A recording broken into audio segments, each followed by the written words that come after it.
You've probably heard that about half of all marriages end in divorce. The real number is a little bit lower than this, but still. Oftentimes, starry-eyed couples turn into very angry couples over time.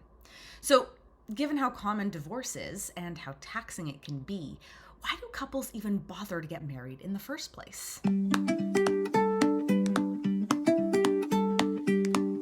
Hello, I'm Dr. Aviva Philipp-Muller. I'm a consumer psychologist and professor of marketing, and I'm here to help you understand the marketing and psychology behind the stuff you encounter every day. If that's something you're into, then don't forget to like this video and subscribe to this channel. Now, divorce is super common. It hovers around 40% depending on where you live and how you measure it.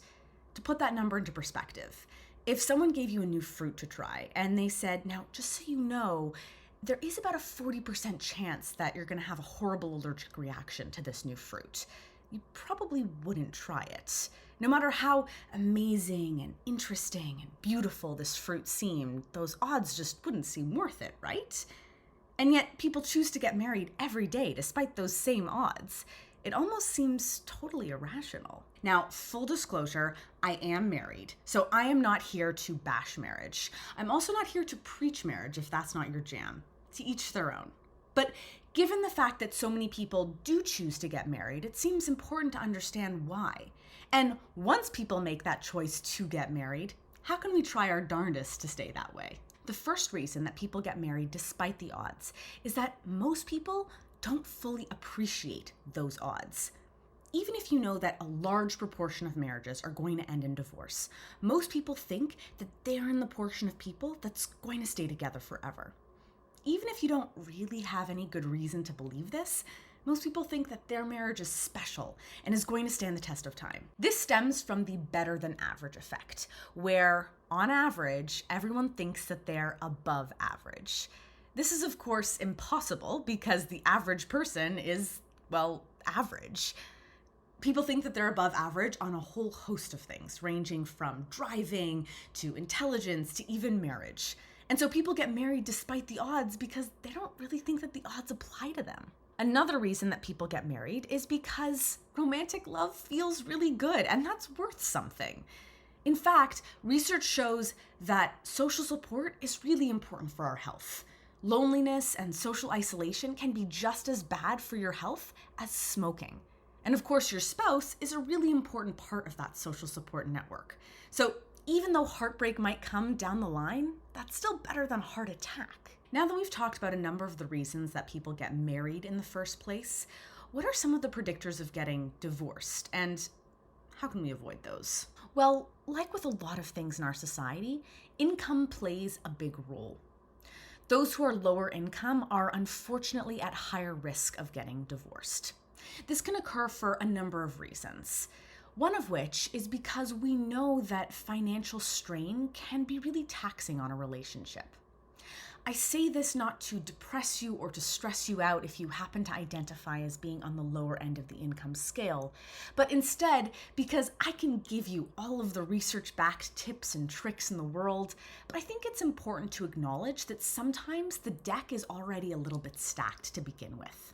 Okay, but other than be richer, what are some other things that people might have a little bit more control over? Well, first, it can sometimes be helpful to be a little bit delusional about how you see your partner. I'm not talking about during the dating phase when you're trying to decide whether or not someone is worth your time. But once you've made the decision to commit to someone, it can be helpful to see them through rose-colored glasses, and people who do that have greater relationship satisfaction. Now, I am not suggesting that you should excuse bad or toxic behavior. If your partner is abusive or otherwise problematic, then be clear-eyed there. But for more mundane things, it can be helpful to see your partner as just a little bit funnier than they are, or a little bit smarter than they are, or a little bit less I leave my stinky gym socks on the ground than they are. So if you see your spouse more positively than others do, or even more positively than they see themselves, that's not necessarily a bad thing. Why? Because human beings are flawed. They're clumsy and have dumb ideas and they smell bad. But you can't go around dwelling on how clumsy and dumb and stinky your loved ones are all day. Instead, you have to kind of delude yourself into thinking that compared to the rest of humanity, you've chosen someone who's a little bit smarter, a little bit more graceful, and a little bit nicer smelling than all the others. Another way that how you see your spouse matters is in the mindset that you adopt.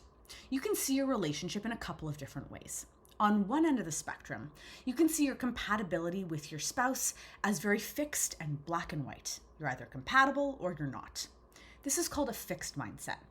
On the other end of the spectrum, you can see compatibility as something that can be improved upon and worked on over time. This is called a growth mindset. And couples who have a growth mindset about their compatibility tend to have greater relationship satisfaction, especially when the going gets tough. You're going to have many moments in your hopefully long lives together where you don't feel like you're totally on the same page. If you have a fixed mindset, well, then that's that. Time to close up shop. But if you have a growth mindset about your compatibility, then a setback or finding out that you're not totally on the same page about something isn't the end of the world. It's just a sign that maybe you need to do a little bit of communicating or put in a little bit more effort so you can grow together. Beyond how you see your spouse, there's also how you treat them. There are 4 big traps that can predict divorce. In fact, they're such big traps that they've been labeled the 4 horsemen of the apocalypse. They are 1, criticism, tearing apart and being highly critical of every little thing your spouse does and making them feel attacked. 2, defensiveness. This is when you never are able to take responsibility for the role you might have played in a conflict or how your behavior might have hurt or irritated your partner. 3, stonewalling. This is when you completely refuse to communicate with your spouse during a conflict or fully shut them out. 4, contempt. Belittling your partner or adopting a position of moral superiority over them.